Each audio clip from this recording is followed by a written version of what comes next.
नमस्कार, मैं हूं आकांक्षा। आप देख रहे हैं स्वराज राजस्थान। खबरों की शुरुआत करेंगे, लेकिन सबसे पहले नजर हेडलाइंस पर। राजस्थान में मंत्रिमंडल विस्तार से पहले सियासत तेज। गहलोत नहीं चाहते हैं सत्ता के दो केंद्र, उप मुख्यमंत्री के बजाय मंत्री बनाने पर ही जोर। राजस्थान के दौरे पर नहीं जाएगी कांग्रेस कमेटी। जयपुर जाने से सियासी माहौल हो सकता है गर्म। नाराज नेताओं को दिल्ली बुलाकर ही करेंगे चर्चा। हनुमान बेनीवाल पर हमला बना मुसीबत। संसदीय समिति के मुख्य सचिव और डीजीपी को किया है तलब। राज्य सरकार ने एएसजी से मांगी सलाह। इंदिरा रसोई योजना पर सियासत शुरू। वसुंधरा ने लगाया अन्नपूर्णा योजना का नाम बदलने का आरोप। गहलोत सरकार ने 8 रुपए में भरपेट भोजन उपलब्ध कराने के लिए चलाई है योजना। और कोरोना पर चर्चा के दौरान विधानसभा में हुई तीखी नोकझोंक। बीजेपी विधायक कालीचरण के आरोपों से गहमाया माहौल। स्वास्थ्य मंत्री ने कहा राजस्थान सरकार के कार्यों की पीएम ने भी की है तारीफ। राजस्थान में मंत्रिमंडल विस्तार की कवायद तेज हो गई है। सूत्रों के मुताबिक इस बार उप मुख्यमंत्री नहीं बनाया जाएगा। हालांकि कांग्रेस आलाकमान ने दोनों विकल्प खुले रखे हैं और प्रदेश की सियासत में कलह टालने के लिए एक 3 सदस्यीय समिति का भी गठन किया गया है। सूत्रों का कहना है कि सचिन पायलट गुट अब भी मंत्रिमंडल में उप मुख्यमंत्री पद की उम्मीद कर रहा है, लेकिन सूत्रों का कहना है कि गहलोत राज्य की सत्ता के 2 केंद्र बनाने के खिलाफ है और वो इससे बचने के लिए हर संभव कोशिश भी करेंगे। सूत्रों का यह भी कहना है कि अगर पार्टी की तरफ से उप मुख्यमंत्री बनाने का दबाव पड़ा तो फिर एक नहीं 2 उप मुख्यमंत्री बनाए जा सकते हैं, जिसमें से एक गहलोत और दूसरा सचिन पायलट गुट से बनेगा। आपको यहां पर बता दें कि राजस्थान में सियासी गतिरोध से पहले सचिन पायलट उप मुख्यमंत्री थे। अब जब सियासी तूफान थम गया है और वो राजस्थान की सियासत में सक्रिय भी हो गए हैं, ऐसे में पार्टी उनसे एक बार फिर से उप मुख्यमंत्री पद संभालने को कह सकती है। हालांकि पायलट ने अभी अपनी मंशा साफ नहीं की है। पूरे मामले पर बात करने के लिए हमारे साथ संजय वोरा, हमारे रेसिडेंट एडिटर, जुड़ गए हैं जयपुर से। संजय जी, तो मंत्रिमंडल विस्तार को लेकर लगातार चर्चाएं हो रही है और जो खबर आ रही है वो ये है कि गहलोत नहीं चाहते हैं कि उप मुख्यमंत्री हो, वापस से सत्ता के 2 केंद्र हो। तो क्या फॉर्मूला कांग्रेस यहां पर लाने की कोशिश करेगी? आकांक्षा, हमको नहीं पता कि अशोक गहलोत नहीं चाहते हैं या कुछ और वजह है, लेकिन जहां तक 2 उप मुख्यमंत्री की बात है तो ये राजस्थान में पहले भी हो चुका है। मुख्यमंत्री अशोक गहलोत थे, उस समय बनवारी लाल बैरवा और श्रीमती कमला 2 उप मुख्यमंत्री यहाँ पर थे। भैरव सिंह शेखावत के समय में एक उप मुख्यमंत्री थे। यूपी में हाल ही में हम देख रहे हैं कि 2 उप मुख्यमंत्री हैं। तो दरअसल एक उप मुख्यमंत्री जब सचिन पायलट थे तब इसलिए क्योंकि उनका राजनीति में कद अलग था, वो एक प्रदेश अध्यक्ष थे, यूनियन मिनिस्टर रह चुके थे, तो वो एक अलग बात थी। अब यदि उप मुख्यमंत्री को केवल एक बनाया जाता है तो उससे मुश्किल ही आ सकती है कि आपको जातिगत समीकरण साधने हो, तो वो नहीं हो सकता। उस व्यक्ति का कद इतना शायद बड़ा ना हो, तो इसलिए हो सकता है कि 2 मुख्यमंत्री बने और तब फिर वो 2 अलग अलग जो यहाँ की डोमिनेंट कास्ट है, मुझे लगता है कि एक जाट हो सकता है या एक दलित हो सकता है। कांग्रेस इस फॉर्मूले पर सोच सकती है। जी संजय जी, यहाँ पर क्योंकि सचिन पायलट गुट एक है, गहलोत के खेमे के जो विधायक हैं वो भी है, साथ ही निर्दलीय विधायक भी जिनका गहलोत को समर्थन है, तो ऐसे में कितनी चुनौती आगे मंत्रिमंडल के विस्तार के लिए कांग्रेस के सामने आपको नजर आती है? चुनौतियां तो बहुत है, क्योंकि जब आपके पास 123 लोगों का समर्थन है तो और मंत्रिमंडल में जगह सिर्फ 30 हो, तो आपके लिए ये बड़ा मुश्किल हो जाता है कि किसको लें और किसको छोड़ें। और खासकर ये देखते हुए कि ये सारा असंतोष जो हुआ है वो इसी बात को लेकर के हुआ है कि सत्ता में भागीदारी को लेकर के। तो ऐसे में और ये जो मुश्किल है, ये जो चुनौती है, ये केवल पार्टी के भीतर की या सचिन पायलट अशोक गहलोत गुट की बात नहीं है। इसमें निर्दलीय भी शामिल है, इसमें वो 6 बहुजन समाज पार्टी के विधायक भी शामिल हैं। तो आपको सभी को संतुष्ट करना है और पद सीमित हैं। हालांकि आप चाहें तो कईयों को बोर्ड और कॉर्पोरेशन का चेयरमैन बना सकते हैं, संसदीय सचिव बना सकते हैं, लेकिन क्या कोई इससे मानेगा, ये बड़ा सवाल है। इसलिए चुनौती सिर्फ अशोक गहलोत और सचिन पायलट के गुट की नहीं है और केवल अशोक गहलोत के लिए नहीं है, चुनौती सचिन पायलट के लिए भी है कि वो आखिर उन कौन से नाम है जो वो तजवीज़ करेंगे। तो उनके समर्थकों में भी हार्ट बर्न होगा कि हमारा नाम नहीं दिया, हम भी तो आपके साथ खड़े थे। जी संजय जी, आप हमारे साथ बने रहे, मैं आपके पास लौटूंगी। उधर राजस्थान के लिए गठित कांग्रेस की 3 सदस्यीय कमेटी फिलहाल जयपुर का दौरा नहीं करेगी। सूत्रों के मुताबिक कमेटी के सदस्य दिल्ली में ही राजस्थान के राजनीतिक हालात की चर्चा करेंगे। सूत्रों का यह भी कहना है कि कमेटी के सदस्य माहौल के ठंडा होने तक किसी तरह का निर्णय नहीं करेंगे और इस बीच उन्हें जिन नेताओं और विधायकों से चर्चा करनी होगी उन्हें दिल्ली बुलाया जाएगा। इससे पहले कहा जा रहा था कि 3 सदस्यीय कमेटी 24 से 25 तारीख को जयपुर का दौरा कर सकती है। सूत्रों के मुताबिक कमेटी नहीं चाहती कि उनके दौरे से शांत हो रहा राजनीतिक माहौल फिर से गर्म हो और विधायक उनसे मुलाकात के लिए अनावश्यक रूप से चक्कर काटें। आपको यहां बता दें कि कांग्रेस ने अहमद पटेल, अजय माकन और वेणुगोपाल की कमेटी बनाई है जो अशोक गहलोत और सचिन पायलट गुट के विधायकों की समस्याओं का समाधान करेगी।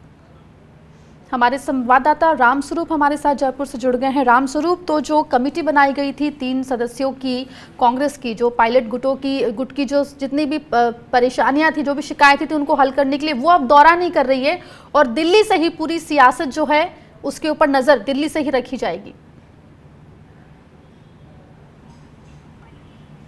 देखिए, 2 दिन पहले ऐसी खबर आई थी कि जो कमेटी बनी है वो 24 और 25 तारीख को जयपुर आ सकती है और वहाँ पर बातचीत कर सकती है, लेकिन अभी ये समाचार ये मिले हैं कि वो जो कमेटी है वो यहाँ नहीं आएंगे। लेकिन साफ तौर पर कह सकते हैं कि जिस तरह से जो कमेटी बनी है, जो सचिन पायलट के द्वारा और उनके समर्थक विधायकों के द्वारा जिस तरह की मांगें रखी गई है, उन पर विचार करने के लिए जयपुर आने की शायद आवश्यकता ही नहीं है, क्योंकि क्या क्या इनकी मांगें थी, क्या क्या इनकी बातें थी, वो सारी कमेटी के समक्ष रखी हुई है। अब उनको जहाँ बात करनी है वो हाई लेवल पर बात करनी है, चाहे भले ही केंद्रीय नेतृत्व से बात करें या फिर प्रदेश के जो सीनियर नेता उनसे बात करें, तो यहाँ आकर के बाकी विधायकों से या अन्य विधायकों से या और किसी नेताओं से बात करने की वजह से कोई ज़रूरत भी नहीं लगती। तो ऐसे में अब लगता है कि वो दौरा जो है अब शायद वो नहीं करेंगे और वो दिल्ली ही रहेंगे और वहाँ पर उनको लगेगा कि किसी वरिष्ठ नेता से बात करनी है तो हो सकता है वो वहाँ पर बुला करके बात कर ले, क्योंकि ये जो मांगें होगी, ये जो सुलह के जो प्रयास किए गए थे बीच में, तो ये तय है कि केंद्रीय नेतृत्व के दखल के बाद ही सब कुछ हुआ है। तो अब जो कुछ होना है, उनकी मांगों पर किस तरह की मांगें थी कि उन पर किस तरह का हल निकाला जाना है, वो सारा दिल्ली में तय होना है। तो यहाँ आने की वैसे आवश्यकता भी नहीं है, क्योंकि वन टू वन किसी से मिलना नहीं है, क्योंकि ये चुनिंदा लोगों से, जो वरिष्ठ नेता है उनसे ही बात करनी है। तो ये जो निर्णय होना है वो अब दिल्ली में ही होना है। तो दिल्ली से ही पूरी जो राजस्थान की पॉलिटिक्स है उसके ऊपर नजर रखी जाएगी और समाधान भी कहीं ना कहीं वहीं से निकलेगा। रामस्वरूप, आप भी हमारे साथ बने रहें, आपसे लगातार अपडेट हम लेते रहेंगे। उधर राजस्थान में राष्ट्रीय लोकतांत्रिक पार्टी के संयोजक और नागौर से सांसद हनुमान बेनीवाल पर हुए हमले को लेकर गहलोत सरकार मुश्किल में है। दरअसल ये मामला राज्य सरकार के लिए गले की फांस बनता जा रहा है। राज्य सरकार के गृह विभाग ने इस मामले में राय देने के लिए एएसजी को एक पत्र लिखा है। असल में इस मामले की सुनवाई लोकसभा की विशेषाधिकार हनन समिति के सामने चल रही है। मुख्य सचिव और डीजीपी को इस मामले में विशेषाधिकार हनन समिति को जवाब देना है। उधर पिछली सुनवाई में समिति ने मुख्य सचिव को 7 दिन में निर्णय से अवगत कराने के निर्देश दिए थे। आपको यहां पर बता दें कि नागौर सांसद हनुमान बेनीवाल पर 13 सितंबर 2019 को रात में बाड़मेर में हमला हुआ था। वहां सांसद हनुमान बेनीवाल के काफिले पर पथराव किया गया था। इस मामले में पुलिस ने बायतू थाने में मामला दर्ज कर लिया था, लेकिन 14 नवंबर को सांसद बेनीवाल ने इस मामले में पुलिस को ईमेल किया था। इस पर पुलिस ने नया केस दर्ज नहीं कर उसे पूर्व एफआईआर में ही शामिल कर लिया। इस पर सांसद बेनीवाल ने इसकी शिकायत लोकसभा की विशेषाधिकार हनन समिति को भी की थी, जिस पर समिति ने संज्ञान लिया था। इस मामले में मुख्य सचिव और डीजीपी बीते 11 अगस्त को विशेषाधिकार हनन समिति के सामने पेश भी हुए थे। फिर समिति ने ईमेल पर दूसरी एफआईआर दर्ज करने के बारे में कानूनी राय लेने की भी सलाह दी थी। साथ ही समिति ने मुख्य सचिव को इस मामले में 1 सप्ताह में निर्णय लेने के निर्देश दे रखे हैं। इस पूरे मुद्दे पर बात करने के लिए हमारे साथ संजय वोरा जी जुड़े हुए हैं लगातार। संजय जी, तो हनुमान बेनीवाल के ऊपर जो हमला हुआ था और ये जो पूरी जो जांच इसकी चल रही है और विशेषाधिकार समिति के सामने पूरा मामला है, तो गहलोत सरकार के लिए ये लगातार मुश्किल क्यों बन रही है इसको लेकर और क्या मुश्किलें पेश आ रही हैं? देखिए, मुश्किल तो इस मामले में है क्योंकि हनुमान बेनीवाल ने एक सांसद होने के नाते उन्होंने विशेषाधिकार हनन का मामला दर्ज संसदीय समिति के सामने रखा। उनका ये कहना है कि इस मामले में तुरंत एफआईआर दर्ज नहीं की गई और इसमें आगे कोई कार्रवाई नहीं की जा रही है। इसमें पहले भी जो डीजीपी हैं और चीफ सेक्रेटरी हैं उनको बुलाया जा चुका है 2 बार। सबसे पहले डीबी गुप्ता थे जब चीफ सेक्रेटरी, तब वो गए थे। उसके बाद नए जो चीफ सेक्रेटरी हैं राजीव स्वरूप वो और डीजीपी भूपेंद्र सिंह गए थे अपना जवाब रखने। उनको आधा घंटे तक संसद भवन में जो समिति का कक्ष है, विशेषाधिकार समिति का संसद की, उसने बाहर बिठाए रखा और उनको फटकार भी लगाई है। उसके बाद लेकिन मुझे नहीं समझ में आ रहा कि अब ये मामला क्यों खींच रहा है, जब दोनों डीजीपी और चीफ सेक्रेटरी ने आश्वासन दिया कि जो भी कार्रवाई इस मामले में होनी है वो उस प्रक्रिया को ठीक से रख के करेंगे।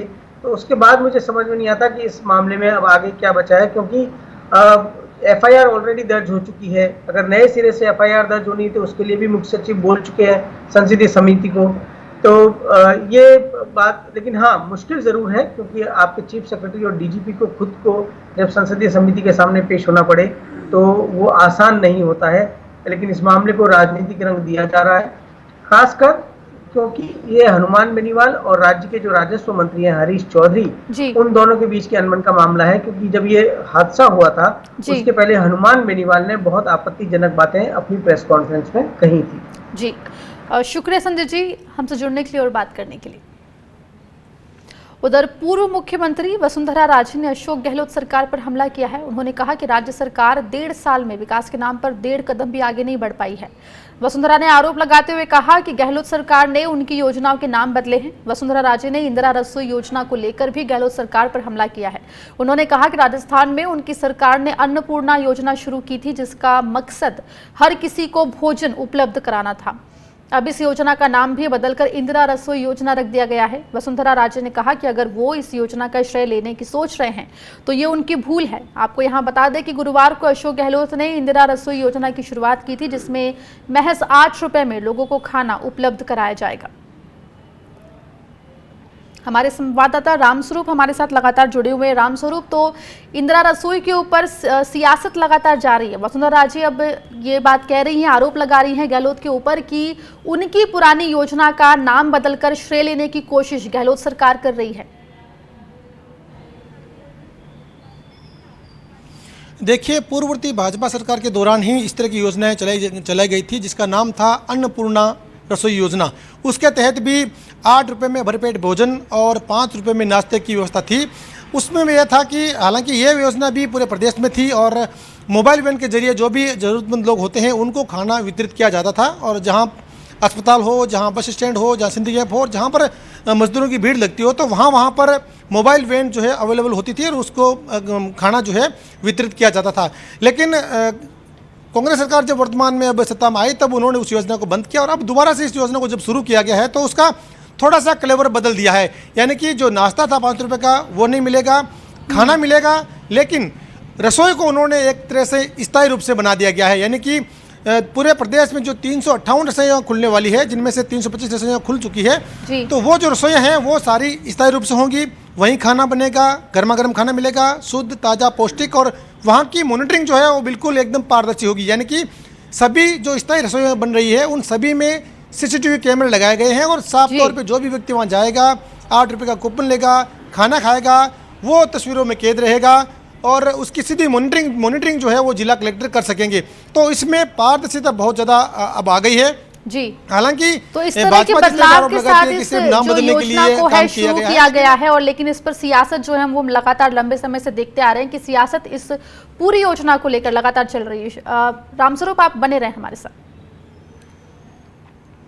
उधर राजस्थान विधानसभा में कोरोना को लेकर पक्ष विपक्ष के बीच तीखी नोकझोंक हुई। बीजेपी विधायक कालीचरण के कोरोना को लेकर लगाए गए आरोपों पर सदन में जमकर हंगामा हुआ। मंत्री शांति धारीवाल ने कहा कि आपके आरोप गलत हैं। इस दौरान मंत्री प्रताप सिंह खाचरियावास ने बीजेपी पर हमला करते हुए कहा कि कोरोना के दौर में बीजेपी वाले अपने घरों में बैठे रहें, जिसके बाद खाचरियावास और नेता प्रतिपक्ष कटारिया के बीच जमकर तीखी नोकझोंक हुई। सदन में हुए हंगामे के चलते विधानसभा अध्यक्ष को आधे घंटे के लिए सदन स्थगित करना पड़ा।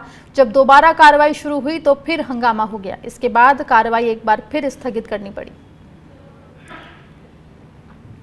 रामस्वरूप, हमारे संवाददाता लगातार हमारे साथ जुड़े हुए। रामस्वरूप, तो सदन की कार्रवाई आज चली, 2 बार स्थगन भी हुआ, क्या कुछ अहम बिंदु रहे आज की कार्रवाई के? देखिए, आज सिर्फ और सिर्फ कोरोना पर चर्चा हुई थी और जो बाकी जो कार्रवाई होती है, जिसे प्रश्नकाल होता है, शून्यकाल होता है, वो कुछ आज नहीं हुआ। और सुबह भी ये कह दिया गया था कि सिर्फ और सिर्फ जो है कोरोना पर चर्चा होगी। लेकिन कोरोना की चर्चा के दौरान जब ये इस मुद्दे को लेकर के जब राजनीति शुरू हुई थी, तब विपक्ष और विपक्ष में काफ़ी हंगामा हुआ, तीखी नोकझोंक हुई। उसके बाद में सदन को 2 बार स्थगित करना पड़ा। लेकिन उसके बाद जब सदन चला, तब विधानसभा के जो अध्यक्ष हैं, जो स्पीकर हैं, उन्होंने जो है जो आरोप लगाए गए थे कालीचंद सराफ के द्वारा, जो भाजपा के विधायक हैं, उन आरोपों को जो है सदन की कार्रवाई से हटा दिया गया। यानी कि उन्होंने ये व्यवस्था दी कि जो आरोप उसमें लगाए गए हैं, उनको सदन की जो कार्रवाई होती है, जहां इंगित होते हैं सारे पॉइंट, उनकी वहां से हटा दिया गया है। तो उसके बाद में सदन में जो है शांति हो गई।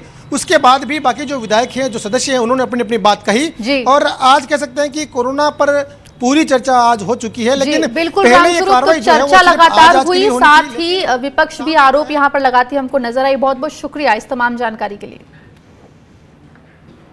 उधर राजस्थान विधानसभा में प्रदेश के चिकित्सा मंत्री रघु शर्मा ने कहा कि गहलोत सरकार ने कोरोना को हराने के लिए हर संभव कदम उठाए, जिसकी तारीफ केंद्र सरकार ने भी की थी। रघु शर्मा ने कहा कि कोरोना से लड़ने के लिए लोगों को रियायतें भी दी गई, वहीं केंद्र के साथ मिलकर राज्य सरकार अभी भी कार्य कर रही है। रघु शर्मा ने यह भी कहा कि जान है तो जहान है।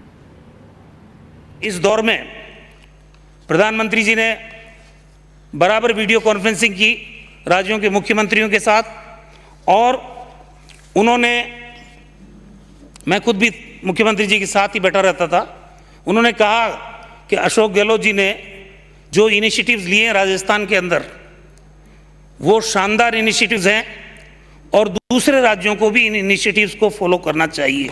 ये हमारे लिए बहुत सुकून की बात है। उधर राजस्थान के अलवर में नगर परिषद के कर्मचारियों को कोरोना की गाइडलाइंस का उल्लंघन करना महंगा पड़ गया। कोरोना की गाइडलाइंस का पालन न करने पर प्रशासन ने नगर परिषद के 21 कर्मचारियों पर 200 रुपए का जुर्माना लगाया है। आपको बता दें कि नगर परिषद आयुक्त धर्मपाल चौधरी की विदाई पार्टी में नगर परिषद कार्यालय में कोरोना गाइडलाइंस का खुलेआम उल्लंघन हुआ। यहाँ किसी ने ना तो मास्क लगाया और ना ही सोशल डिस्टेंसिंग के नियमों का पालन किया गया। नगर परिषद आयुक्त समेत कर्मचारियों ने डीजे पर जमकर डांस भी किया। शिकायत मिलने के बाद प्रशासन ने नगर परिषद के 21 कर्मचारियों के खिलाफ कार्रवाई की है। यहां पर वक्त एक छोटे से ब्रेक का है, फौरन लौट रहे हैं।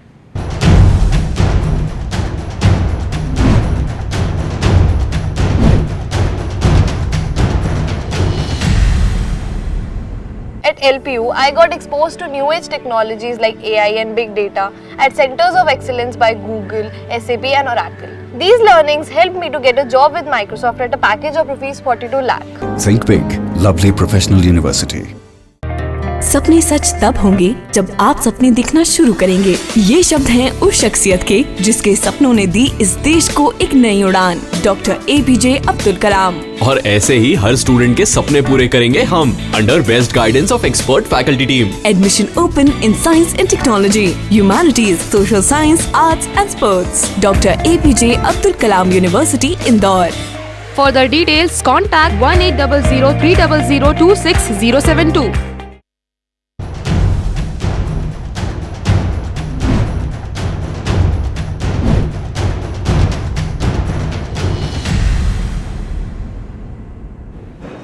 राजस्थान में शुक्रवार को मंडी टैक्स लगाने के विरोध में सब्जी मंडियां बंद रहीं। माफ कीजिएगा, सभी मंडियां बंद रही। आड़तियों ने राजस्थान की सभी 247 मंडियों में विरोध प्रदर्शन किया। जयपुर की कुकरखेड़ा उपज मंडी में भी व्यापारियों ने धरना दिया। व्यापारियों का कहना है कि केंद्र सरकार ने मंडी टैक्स लगाया है, इस टैक्स को जल्द से जल्द वापस लिया जाए। व्यापारियों ने एक दिन का सांकेतिक धरना भी दिया। क्या तकलीफ है केंद्र सरकार को, जो एक नया कानून आप लेके आए, कह रहे हैं कि कहीं भी माल ले जा सकता है, तो कब रोका था? किसने रोकता था? आपका आवश्यक वस्तु अधिनियम आपने हटा लिया, धन्यवाद के पात्र हैं। परंतु ये जो मंडी टैक्स को, यहाँ मंडी टैक्स लगेगा और बाहर बैठ के काम करेगा तो मंडी टैक्स नहीं लगेगा, ये जो कानून लाए हैं, ये दोहरी नीति आपकी अच्छी नहीं है। उधर जयपुर इंटरनेशनल एयरपोर्ट का निजीकरण किए जाने पर राजस्थान के कैबिनेट मंत्री प्रताप सिंह खाचरियावास ने केंद्र सरकार पर पलटवार किया है। खाचरियावास ने कहा कि एयरपोर्ट को निजी हाथों में देना जनता के साथ धोखा है। परिवहन मंत्री प्रताप सिंह खाचरियावास ने यह भी कहा कि जयपुर समेत 3 एयरपोर्ट को निजी हाथों में देने से जनता को नुकसान होगा। एयरपोर्ट का निजीकरण करना ये देश की जनता के साथ धोखा है। एयरपोर्ट जयपुर का, तिरुवनंतपुरम और गुवाहाटी का आपने अडानी को दे दिया। इससे हर चीज़ महंगी हो जाएगी, टिकट महंगी हो जाएगी, खाने पीने की चीज़ महंगी हो जाएगी। जो एयरपोर्ट को बनाने में मनमोहन सिंह जी सरकार ने इतनी मेहनत की और पूरे देश में एयरपोर्ट तैयार किए मॉडर्न, अब उनको आप निजीकरण करके और उन प्राइवेट हाथों में दे रहे, उनको तो फ़ायदा होगा लेकिन जनता को और सरकार को नुकसान होगा। इस कोरोना संकट में मैंने देखा सिर्फ 3-4 उद्योगपति है जिनकी संपत्ति 2 गुना 4 गुना हो गई। आप उनको जा रहा है, आमजन देख रहे हैं, जनता देख रही है कि कौन उनके सुख दुख के अंदर साथ दे रहा है और कौन इस प्रकार की घटनाएं कर रही है। तो कांग्रेस सरकार द्वारा जो प्रशासनिक अधिकारियों के माध्यम से इस प्रकार का जो कार्य किया जा रहा है, जल्द ही इसका खामियाजा कांग्रेस सरकार को भुगतनी पड़ेगी और जल्द ही इस मामले को लेकर हम ऊपर तक जाएंगे, हम आंदोलन तक इस बात को लेके जाएंगे। उधर बीकानेर जिले से एक दलित युवक के साथ मारपीट का मामला सामने आया है। मारपीट का वीडियो सोशल मीडिया पर वायरल होने के बाद पुलिस हरकत में आई और एक आरोपी को गिरफ्तार किया गया। ये घटना 16 अगस्त की बताई जा रही है। पीड़ित का नाम धनराज नायक बताया जा रहा है, जिसका पहले अपहरण किया गया और बाद में बंधक बनाकर बेरहमी से पीटा गया। वायरल हुए वीडियो में एक महिला युवक को बेरहमी से पीटते हुए नजर आ रही है। उधर टोंक के बमोर गेट इलाके में एक लड़की का प्रेम विवाह उसके परिजनों को नागवार गुजरा। परिजनों ने बीच सड़क पर लड़की और उसके पति के साथ मारपीट की। बताया जा रहा है कि शादी के बाद प्रेमी जोड़ा सुरक्षा मांगने के लिए पुलिस के पास जा रहा था। इस दौरान लड़की के परिजनों ने दोनों को पकड़ लिया और उनके साथ मारपीट की। फिर दोनों को जबरदस्ती गाड़ी में बैठाकर ले जाने का प्रयास भी किया। सूचना मिलते ही पुलिस मौके पर पहुंची और सभी को थाने ले आई। पुलिस ने इस मामले में 3 लोगों को गिरफ्तार किया है और गाड़ी को जब्त कर लिया। लड़की से पूछने पर ज्ञात हुआ कि साहब मेरी शादी हो रखी है, मेरे को ये उठा के ले जा रहे हैं। तो उसका पति आया शाम को, फिर उसने रिपोर्ट दी। रिपोर्ट पे मुकदमा दर्ज किया है और उस मुकदमे में अपहरण के और उसमें कोई मोबाइल वोबाइल छीना था, कुछ राशि बता रहा है, गिरती हो सकता है, पैसे वहाँ गिर गए या छीन लिए, वो तफ्तीश जारी। देश में सबसे सुरक्षित जेलों में शुमार जोधपुर की सेंट्रल जेल का एक वीडियो वायरल हुआ है। इसमें सुरक्षाकर्मी कैदियों के साथ ठुमके लगाते नजर आ रहे हैं। इस वीडियो के सोशल मीडिया पर वायरल होते ही हड़कंप मच गया। आरोप है कि जोधपुर सेंट्रल जेल में बंद एक आरोपी की जमानत पर रिहा होने के बाद उसने डांस पार्टी का आयोजन किया, जिसमें जेल सुरक्षा में तैनात सुरक्षा कर्मियों ने जमकर डांस किया। हैरत की बात यह है कि जेल से पार्टी स्थल तक जाने के लिए आरोपी की ओर से एक बस की भी व्यवस्था की गई। इस बस को जेल के अंदर प्रवेश भी दिया गया, लेकिन जेल सुरक्षा गेट पर इस वाहन का कोई रिकॉर्ड तक नहीं है। जेल प्रशासन वीडियो के आधार पर पूरे मामले की जांच करवाने की बात कह रहा है।